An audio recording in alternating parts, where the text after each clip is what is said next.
अरे रानी, तुम सांवली ऊपर से या काली साड़ी, वो अच्छी दिखेगी क्या तुम्हारे ऊपर? पहले ही तुम्हारे रंग को देखकर लोग ताना मारते हैं। पूरब रानी को बोला।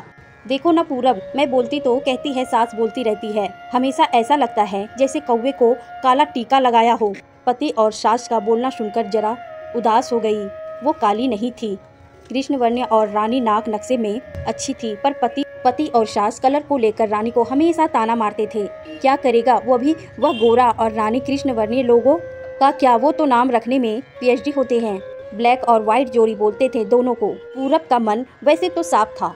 रानी को अगर कोई कलर को लेकर बोलता तो उसे जरा भी अच्छा नहीं लगता था, इसलिए वह भी थोड़ा बहुत बोल देता था ताकि वह जिद ना करे। लेकिन जब वह बोलता था तो उसे इस बात का पछतावा होता था। उसकी माँ घर में हमेशा करवाहट रखती थी। आज भी वैसे ही हुआ। घर में उत्सव के माहौल में सुबह जब सास ने रानी से बात की तो वह थोड़ी घबराई हुई थी। उसका चेहरा भी शांत था। पूरब वास्तव में खुद पर शर्मिंदा था। अपराधी की तरह बैठने की बजाय वह काम के लिए बाहर गया। कई सारी महिलाएं साड़ी पहनकर सड़कों पर चल रही थी। सभी ही गोरी थी ऐसा नहीं था, लेकिन पर वह उन पर काली साड़ी अच्छी लग रही थी। पूरब काम की जगह पर गया। उसका बचपन का दोस्त विकी और उसका पूरा परिवार साथ में था। जान पहचान हुई तभी पीठ के पीछे से विक्की की पत्नी आई।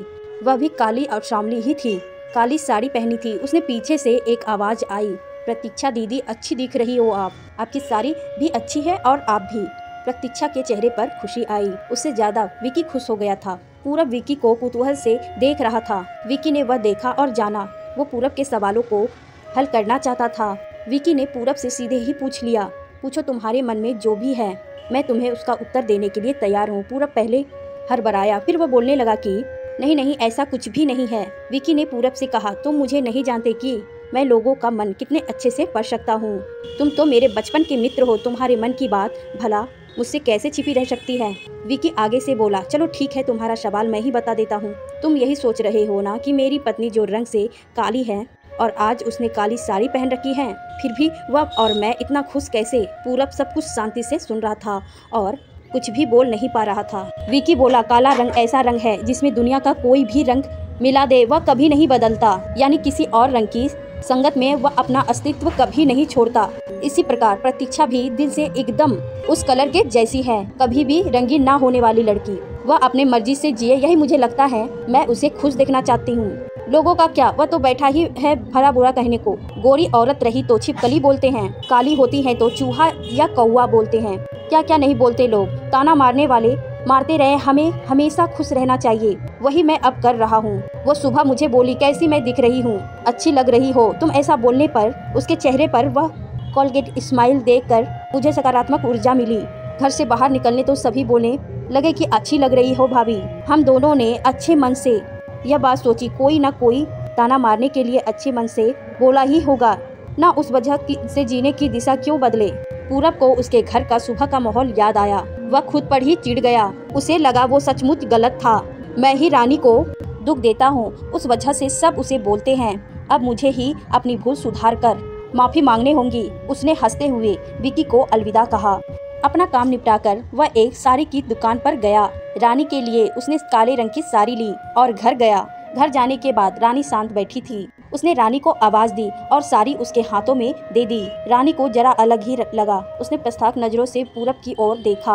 उसने बॉक्स खोलकर देखा तो काले रंग की साड़ी थी। रानी, मैं लाया हूँ यह तुम्हारे लिए साड़ी, आज पहन के दिखाओ कैसी दिखती हो। तुम अच्छी नहीं लगी तो बदल देंगे साड़ी को, देखने तो दो कैसी दिखती हो तुम इस रंग में। रानी को जरा अच्छा लगा।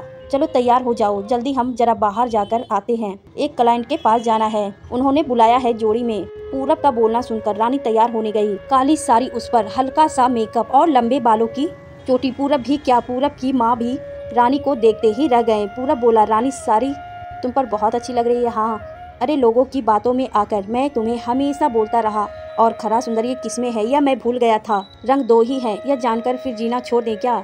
अपनी खुद की पसंद छोड़ दे क्या? तुम्हें काली रंग की साड़ी पहनना बहुत अच्छा लगता था ना, पर मैं हमेशा तुम्हें टोकता रहता। अब मुझे समझ में आया, किसी भी रंग में रंगते वक्त मन साफ हो तो खूबसूरती निखरती है। तुम चाहती हो ना वैसे ही जियो। मैं कभी भी तुम्हें नहीं बोलूँगा। और हाँ, सचमुच सुंदर दिखती हो तुम, तुम्हारे रंग पर अच्छा खिलता है यह काला रंग। रानी के चेहरे की लाली और भी ज्यादा बढ़ गई थी। यह बात सुनकर शर्मा कर वह पूरब को बोली, क्या आप भी? पूरब ने रानी का मुस्कुराता हुआ चेहरा देखा और उसके बदले हुए विचारों से पूरब खुश हुआ। मन ही मन में पूरब को विकी को धन्यवाद किया, क्योंकि यह परिवर्तन विकी के शब्दों के द्वारा हुआ था। खूबसूरत दिखने के लिए खूबसूरत दिखना जरूरी नहीं है, बल्कि खूबसूरत सोच होनी जरूरी है। इंसान का अगर मन सुंदर है तो इससे कोई फर्क नहीं पड़ता कि वह किस रंग का हो।